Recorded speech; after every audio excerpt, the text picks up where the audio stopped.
Hello दोस्तों, कैसे हैं आप सब लोग। आशा करता हूँ आप सब बहुत अच्छे होंगे। मैं विकी अपने यूट्यूब चैनल में आप सभी का एक बार फिर से स्वागत करता हूँ। दोस्तों, आज मैं आप सबको राजा और एक गरीब किसान की कहानी सुनाने जा रहा हूँ। आशा करता हूँ यह कहानी आपको काफ़ी अच्छी लगेगी। बहुत समय पहले की बात है। एक नगर का राजा अपने राज्य में रात को अपना रूप बदलकर घूमता था। वह रूप बदलने के बाद लोगों से मिलकर अपनी यानी राजा के बारे में तथा राज्य में क्या चल रहा है उसके बारे में जानने की कोशिश करता और उनकी समस्याओं को समझता था। एक रात जब वह नगर में घूम रहा था तो अचानक जोर से बारिश होने लगी। उसने देर किए बिना एक गरीब के घर का दरवाज़ा खटखटाया। राजा के दरवाज़ा खटखटाने के बाद घर से एक व्यक्ति निकला। वह एक गरीब किसान था जिसका नाम हरिया था, जो अपनी पत्नी और बच्चों के साथ रहता था। बारिश बहुत तेज हो रही थी। राजा ने किसान से कहा कि क्या मैं बारिश के रुकने तक आपके यहाँ रह सकता हूँ। तो किसान ने राजा को अंदर आने के लिए कहा।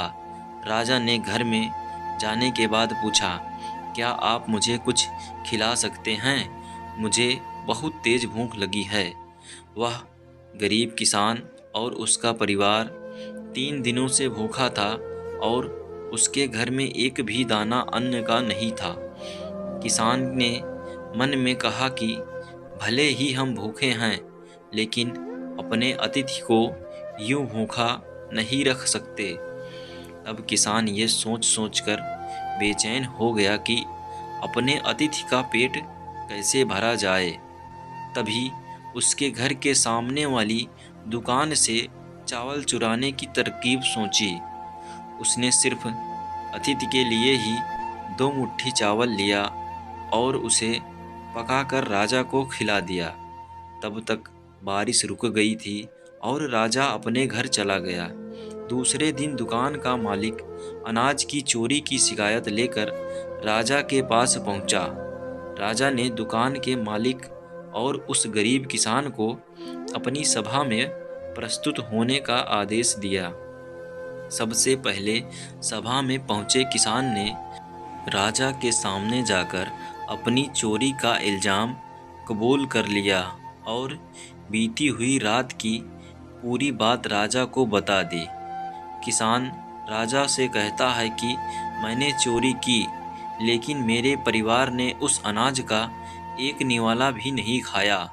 गरीब किसान की बातें सुनकर राजा बहुत दुखी हुआ और उसने किसान को बताया कि अतिथि के रूप में मैं स्वयं तुम्हारे घर आया था। इसके बाद राजा ने सभा में पहुंचे उस दुकानदार से पूछा कि क्या आपने अपने पड़ोसी को चोरी करते हुए देखा था?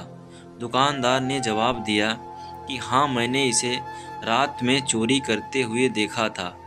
दुकानदार की बात सुनने के बाद राजा कहता है कि इस चोरी के लिए मैं पहले जिम्मेदार हूँ और फिर दूसरा तुम हो, क्योंकि तुमने अपने पड़ोसी को अनाज की चोरी करते हुए तो देखा, मगर कभी उसके भूखे परिवार को नहीं देखा।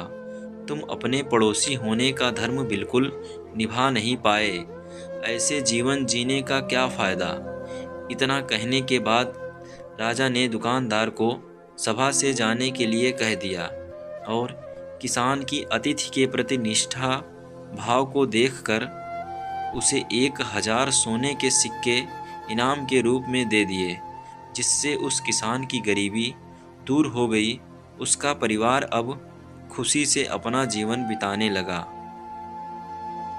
दोस्तों, इस कहानी से यह सीख मिलती है कि अगर कोई आपके आसपास रहने वाला मुसीबत में है तो हमें उसकी मदद अवश्य करनी चाहिए।